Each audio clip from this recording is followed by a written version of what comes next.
Friends ఎలాంటి వాళ్ళు ఉండాలి అంటే కనుక చూసి రమ్మంటే కాల్చి రమ్మని అనేటువంటి పద్ధతిలో ఉండగలగాలి. సో మన చుట్టూ ఉన్నటువంటి సైన్యం ఏదైతే ఉందో, మన చుట్టూ ఉన్నటువంటి బలగం ఏదైతే ఉందో, ఆ కాన్ఫిడెన్స్ అనేటువంటిది వాళ్ళ దగ్గర ఉండగలగాలి, మన దగ్గర కూడా ఉండగలగాలి. అంటే ఇప్పుడు ఇది బిజినెస్ గురించి మనం చెప్పుకునేటప్పుడు ఏంటి అంటే గ్రౌండ్ లెవెల్ టీం కావచ్చు, మిడ్ లెవెల్ టీం కావచ్చు, టాప్ లెవెల్ టీం కావచ్చు. సో ఏదైనా సరే చేయాలి అనుకునేటప్పుడు సాధించి తీసుకొస్తామనేటువంటి పద్ధతుల్లో ఉండగలగాలి.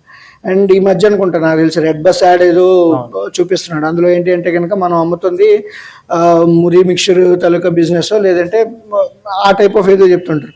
అప్పుడు అక్కడ అల్లు అర్జున్ చెప్పేది ఏంటంటే మనం ఎంప్లాయీస్ని మనం పర్ఫెక్ట్గా చూసుకుంటేనే వాళ్ళు మన కోసం ఏదైనా సాధిస్తారు అని చెప్పేసి అని అక్కడ యాడ్ తాలూకా సారాంశం. సో మనం అదే టైప్ ఆఫ్ సిచ్యువేషన్ ఇప్పుడు మోడర్న్ ఎకనామిక్స్కి మనం మార్చుకోవాల్సి వచ్చినప్పుడు కూడా వాళ్ళని సరిగ్గా చూసుకోవడం అనేటువంటిది ఫస్ట్ పాయింట్ కింద మనం చూసుకుంటాం.